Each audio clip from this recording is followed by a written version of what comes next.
37,000 feet above the Atlantic Ocean, Flight 847 began its descent into hell. Marcus Rivera pressed the wet mop against the galley floor as the Boeing 777 shuddered violently, throwing him against the steel counter with bone-jarring force. Emergency lights bathed the cabin in pulsing red as oxygen masks dangled like broken marionettes above 287 terrified passengers. The captain's voice crackled through the intercom, barely audible over the screaming wind tearing through a fractured hull. All systems failing, hydraulics gone. We have 6 minutes before... The transmission cut to static. In that suffocating silence, as the aircraft plummeted through storm clouds toward the black ocean below, every soul aboard turned desperately toward the uniformed cleaning crew member they had ignored for the past 4 hours. Now, with death clawing at the fuselage, they were begging the invisible man to become their salvation. Marcus wiped blood from his split lip and stared at the chaos erupting around him. Flight attendants stumbled through the tilting aisles, their professional calm shattered like glass. Children sobbed in their mothers' arms while businessmen clutched rosaries and cell phones with equal desperation. Through the small galley window, lightning illuminated the roiling storm that had torn apart their starboard engine and sent metal fragments slicing through critical flight systems. "Sir, sir!"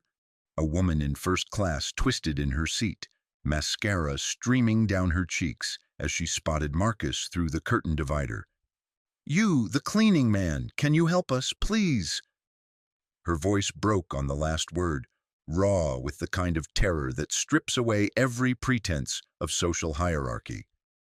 Marcus gripped the mop handle tighter, his calloused hands steady despite the aircraft's violent shaking. 23 years of invisible labor, emptying trash, scrubbing floors, restocking supplies while passengers looked through him as if he were part of the furniture. They had never asked his name, never acknowledged his existence, never imagined that beneath his gray uniform lived a man whose knowledge could mean the difference between landing safely and becoming another tragic headline. If you're enjoying this story so far, don't forget to hit the like button and subscribe. Drop a comment telling me where in the world you're watching from. I love hearing from you.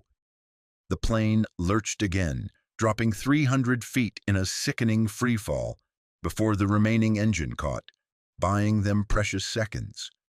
Marcus closed his eyes and felt the familiar weight of responsibility settling on his shoulders, the same feeling he'd carried through 2 tours in Afghanistan as an Air Force flight engineer before an IED explosion and a medical discharge had stripped away his wings and left him pushing a cleaning cart through the very aircraft he had once helped design.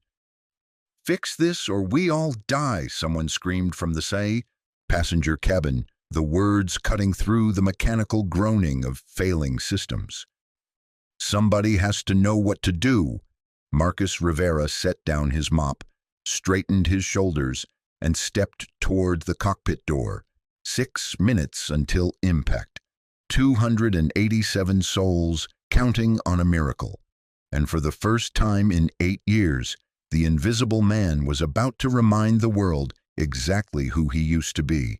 If you're hooked on this story of courage against impossible odds, don't forget to hit the like button and subscribe. Drop a comment telling me where in the world you're watching from. I love hearing from you as we follow Marcus on this life or death journey together. The cockpit door stood before Marcus like a barrier between 2 worlds, the world where he cleaned up after others, and the world where he had once commanded respect 30,000 feet above enemy territory. His hand trembled as he reached for the handle, not from fear of the dying aircraft, but from the weight of stepping back into a life he'd been forced to abandon. Captain Sarah Chen looked up as Marcus entered, her face pale beneath her pilot's cap. Blood trickled from a gash on her forehead where she'd struck the instrument panel during the initial impact. "Sir, you can't be in here," she said automatically, even as her hands fought the unresponsive controls. "This is a restricted area." "Captain, my name is Marcus Rivera," he said, his voice cutting through the chaos with military precision. "Former Staff Sergeant, Air Force Flight Engineer. I worked on 777s for 6 years before my discharge. Your hydraulic system is compromised, but we might have options you haven't considered." First Officer David Park turned in his seat, desperation overriding protocol. "The hydraulics are completely gone. No steering, no landing gear control, nothing. We're flying a brick right now." Marcus stepped closer to the instrument panel, his eyes scanning the warning lights that painted the cockpit in angry reds and yellows. The familiar layout came back to him like muscle memory. Every switch, every gauge, every backup system he had once known by heart. "What's your altitude and rate of descent?" 31,000 feet, descending at 4,000 per minute, Captain Chen replied, her voice tight with controlled panic. "At this rate, we have maybe 6 minutes before we hit the water." "Show me the hydraulic schematic," Marcus said, sliding into the jump seat behind the pilots. His cleaning uniform felt foreign now, a costume that no longer fit the man emerging from 8 years of invisibility. As the schematic appeared on the display screen, Marcus felt the old excitement surge through his veins, the same feeling he'd had when troubleshooting complex problems under enemy fire, when lives depended on his ability to see solutions others missed. "There," he pointed to a section of the display. "The auxiliary power unit is still functional. If we can reroute power through the backup hydraulic pump, we might get enough pressure for basic control surfaces." Captain Chen's eyes widened. That's not in the emergency procedures manual." "Because it's a field modification," Marcus explained, his hands already moving toward the overhead panel. "We used it in combat situations when primary systems were damaged by small arms fire. It'll give you maybe 60% functionality, enough to control descent and deploy landing gear manually." "How do you know this will work?" First Officer Park asked, sweat beading on his forehead. Marcus paused, his hand hovering over the power switches. For a moment he was back in Afghanistan, his crew chief's voice crackling through the radio as their damaged transport struggled to land with a full complement of wounded soldiers. "Because I've done it before under worse conditions than this." Through the cockpit windows, lightning continued to illuminate the storm clouds that had torn apart their starboard engine. Below them, the Atlantic Ocean stretched endlessly, dark and unforgiving. But Marcus no longer saw certain death. He saw a puzzle that needed solving, a system that could be coaxed back to life through knowledge, experience, and the steady hands of someone who understood that aircraft were more than machines. They were lifelines. "Walk me through it," Captain Chen said, her voice steady now, filled with the first hope she'd felt since the emergency began. As Marcus began flipping switches and rerouting power systems, passengers in the cabin felt the aircraft's descent begin to slow. The violent shaking decreased to a manageable vibration. Through the small gaps in the galley curtain, they caught glimpses of the cleaning man they had ignored for hours, now leaning over complex controls with the confidence of someone born to this moment. Is that the janitor?" whispered Margaret Ashworth, a pharmaceutical executive who had complained just an hour earlier about the slow drink service. Her diamond earrings caught the emergency lighting as she craned her neck to see into the cockpit. "He's doing something to the controls," said Dr. James Morrison, a cardiac surgeon who had spent the flight reviewing case files and ignoring the staff entirely. "How does a cleaning person know aircraft systems?" The answer to that question was emerging with each switch Marcus flipped, each system he brought back online through combinations of knowledge and improvisation that existed in no manual. The invisible man was revealing himself to be exactly what they needed, not a miracle, but something more powerful, competence born from sacrifice, skill earned through service, and the quiet heroism of someone who had been overlooked by the very people whose lives now depended on his expertise. "Auxiliary hydraulics engaging," Marcus announced as green lights began replacing red ones across the instrument panel. "You should have partial control authority returning now."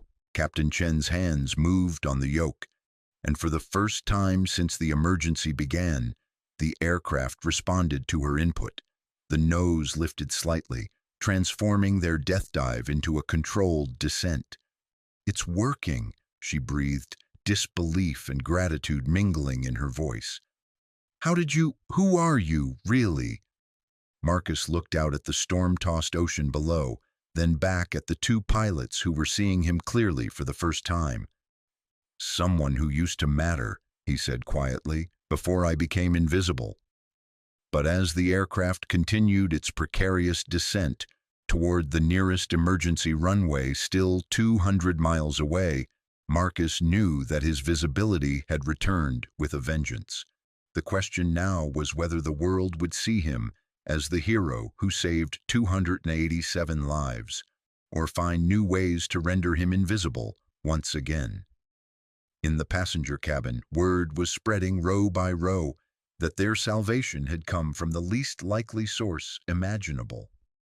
And in the back of the plane, a young girl named Elena pressed her face to the window and whispered a prayer of thanks for the man her mother had taught her to never really see.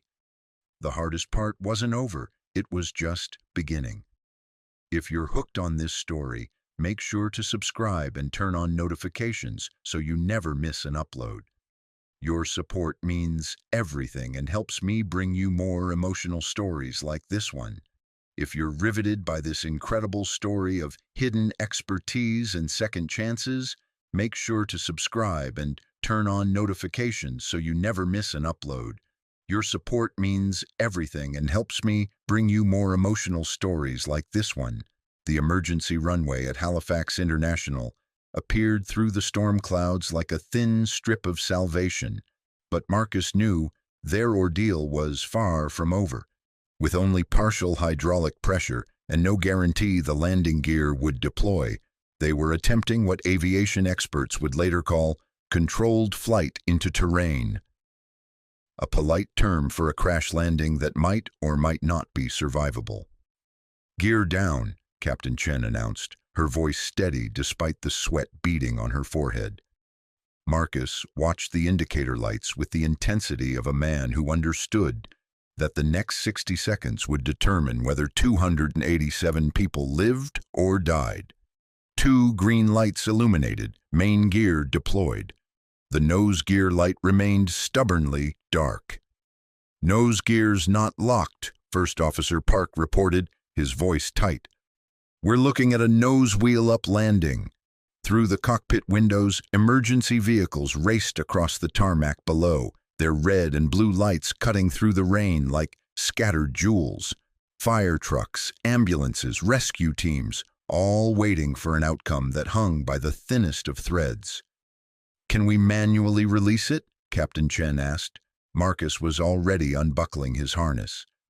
"There's a manual release lever in the forward cargo bay. I can get down there and trigger it, but someone needs to maintain hydraulic pressure up here." "That's a restricted area," the captain said automatically. "Only certified—" "Captain," Marcus interrupted, his voice carrying the authority of someone who had made life-or-death decisions in far more dangerous circumstances. "I've done emergency gear releases on C-130s under enemy fire. This is what I do."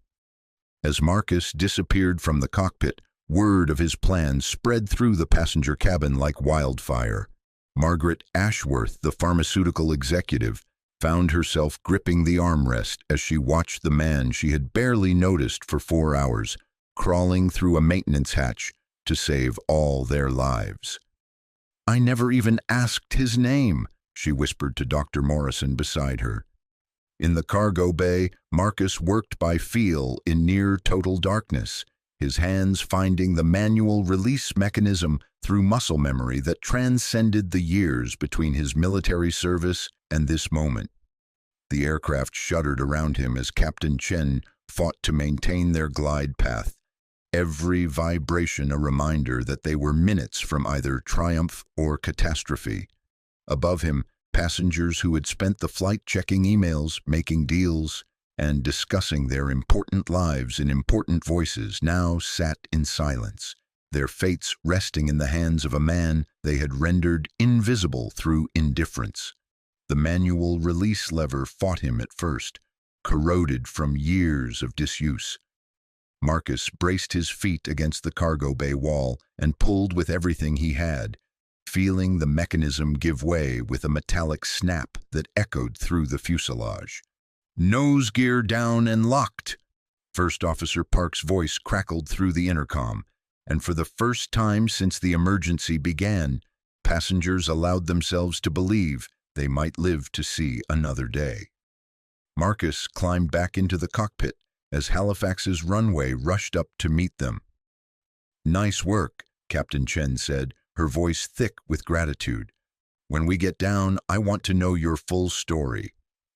"If we get down," Marcus replied, but his eyes held a confidence born from decades of turning desperate situations into manageable problems.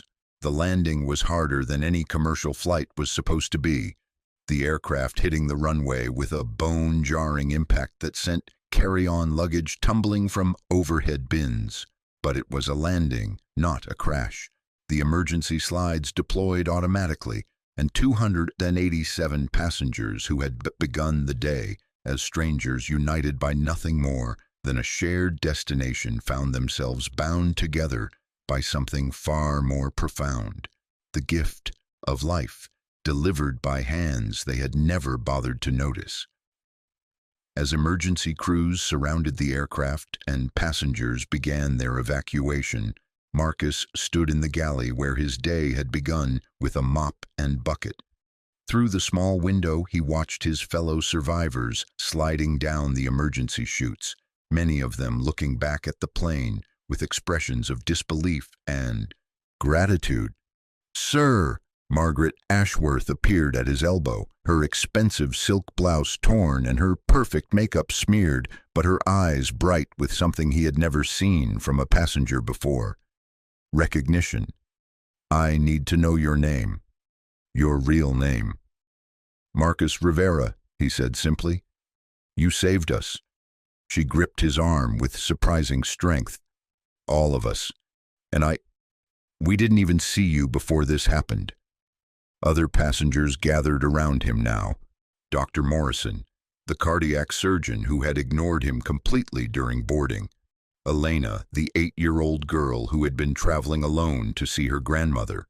Her escort, a flight attendant named Sarah who had worked alongside Marcus for 2 years without ever really knowing him. "I was Air Force," Marcus said, his voice carrying the weight of explanation he had kept buried for 8 years. "Flight engineer on C-130s and C-17s. Did 3 tours in Afghanistan before an IED took out my hearing in my left ear and ended my career. Airlines wouldn't hire me with the hearing loss, so I took what work I could find. Been cleaning aircraft ever since, staying close to the only thing I ever loved." The evacuation was complete now, all passengers and crew safely on the ground. Marcus was the last person aboard Flight 847, standing in the empty cabin that had been a prison of invisibility just hours before.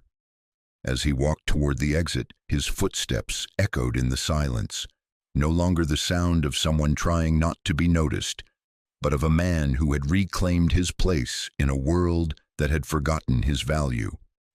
Outside, news crews were already setting up, their cameras focused on the passengers who would tell the story of the miracle landing. But Marcus slipped away from the crowds, as he always did, disappearing into the background where invisible people belonged. He didn't know that Margaret Ashworth was already on her phone with the airline's corporate headquarters, demanding to speak with the CEO about a flight engineer who had been cleaning toilets when he should have been in the cockpit. He didn't know that Dr. Morrison was calling his contacts at the Federal Aviation Administration, insisting they investigate how the system had failed someone with Marcus's expertise and experience. Most importantly, he didn't know that Captain Sarah Chen was filing a report that would change not just his life, but the entire industry's approach to recognizing and utilizing the hidden talents that walked among them every day, invisible to eyes that had been trained to see only uniforms instead of the people wearing them. As Marcus walked across the rain-soaked tarmac toward an uncertain future, the aircraft behind him sat silent and empty, its systems powered down, its emergency over. But the real emergency, the crisis of a society that discarded its heroes when they no longer fit into neat categories, was just beginning to be addressed. Flight 847 had landed safely, but Marcus Rivera's journey back to the sky was only getting started. Thank you so much for watching until the end. If you loved this story, check out the other videos on your screen now. I think you'll really enjoy them, and don't forget to subscribe if you haven't already. See you in the next story.